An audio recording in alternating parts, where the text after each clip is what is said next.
बिस्मिल्लाहिर्रहमानिर्रहीम। अस्सलाम वालेकुम नाज़रीन, मैं हूं लियाकत हुसैन और आप देख रहे हैं मेरा यूट्यूब चैनल। तो जैसे कि आपको मालूम है कि पैमरा की जो कल पाबंदी लगी थी उसका असर तो कुछ भी नहीं आया। अभी भी जो है वो ख़बरों का महवर वो इमरान ख़ान ही है कि सब टीवी चैनल जो हैं वो किसी भी तरीके से घुमा फिरा कर वो इमरान ख़ान की ही तकरीर को या इमरान ख़ान के बारे में ही गुफ्तगू कर रहे हैं। दूसरी जानब चलते हैं राना सनाउल्लाह के ऊपर। राना सनाउल्लाह कह रहे हैं कि इलेक्शन होगा लेकिन जलसे जुलूसों पर पाबंदी लगाई जाएगी।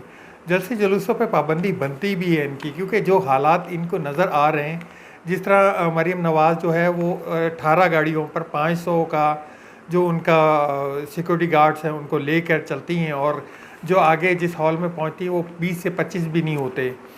इसके साथ ही बिलावल भुट्टो ने कल एक बयान दिया था, उन्होंने अंदिया दिया था कि वो वजारतें छोड़ रहे हैं। इसके पीछे कहानी क्या है? इसके पीछे कहानी ये है कि जी अब जो IMF का जो डिले होती जा रही है, अब PMLN की तरफ से ये एक खदशा दिया जा रहा है, या एक अंदेशा दिया जा रहा है, या एक बातें हो रही है कि उसमें सारा जो है वजारत ख़ारजा की तरफ से एक नाअहली है या निकम्मापन है कि उनसे जो है वो जो मुल्कों के साथ जो अंडरस्टैंडिंग है वो इतनी अच्छी नहीं है हो पा रही, या इतनी अपना जो स्टांस है वो इतना क्लियर उनको नहीं दिखाया जा सक रहा। तो उसके ऊपर रज़ा रब्बानी साहब ने आज एक ख़त भी लिख दिया है अपना वज़ीर आज़म पाकिस्तान को, जिसमें उन्होंने अंदिया दिया है कि उन्होंने कहा है कि वो अपना पार्लियामेंट में आके इस चीज़ को क्लियर करें कि जो IMF की पीछे जो डील चल रही है उसमें कहीं हमारी जो चाइना के साथ दोस्ती है और जो हमारे एसेट्स हैं उनको के ऊपर जो है उस जो पोजीशन है उनको क्लियर किया जाए एक तरह से। आगे चलते हैं जी पीपल्स पार्टी के हवाले से। पीपल्स पार्टी के एक महर शफकत अली हैं, उन्होंने एक मैसेज किया है कि पीपल्स पार्टी भी सिंध असम्बलियाँ तोड़ने पर मजबूर है। जो कहते थे कि इमरान ख़ान ने असम्बलियाँ तोड़कर बहुत बड़ी गलती की है।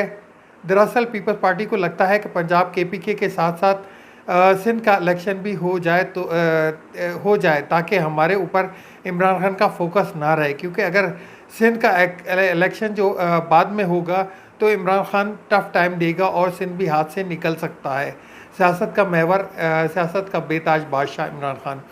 अच्छा, ये बात ही मैं अपने काफ़ी व्लॉग्स में बोल चुका हूँ कि जो इस वक्त जो हालात बने हुए हैं, अगर KPK और पंजाब के जो इलेक्शन हो जाते हैं वो तकरीबन समझे कि आधे से ज़्यादा पाकिस्तान का इलेक्शन है, और अगर इससे फारिग हो जाते हैं तो फिर इमरान खान का फोकस जो है वो सिर्फ सिंध और बलूचिस्तान पे रहेगा, और जो पंजाब और KPK में MNA के जो टिकटें बांटी जाएंगी उस वक्त में वो एक तरह से बॉन्ड होगा अपना MNAs के लिए कि वो क्लियरली और 100% मतलब एक समझे कि गारंटी होगी कि वो जिताए हैं ऑलरेडी।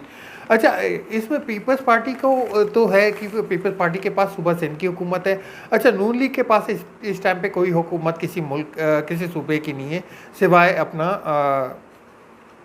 वफाक के।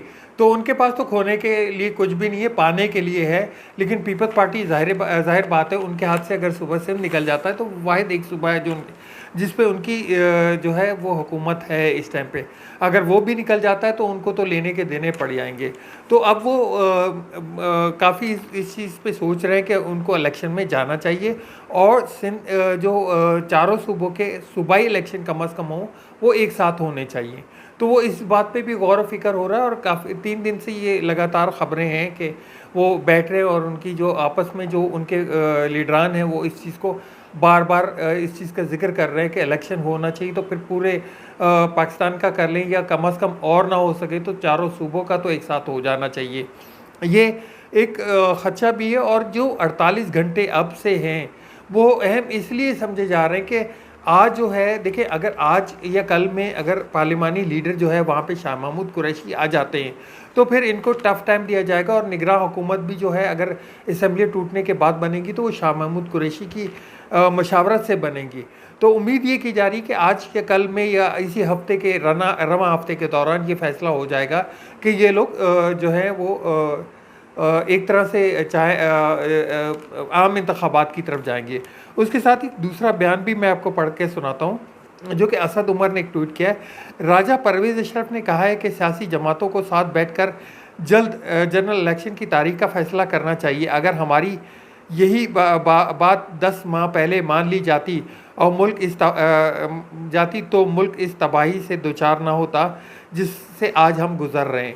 अच्छा, राजा परवेज़ अशरफ साहब के मुंह पे भी वही बात आ रही है कि जी जल्द बैठ के इस चीज़ का ऐलान कर दिया जाए कि जो मुल्क में है आम इंतखाबात, उनकी डेट का एक तरह से तयन कर लिया जाए।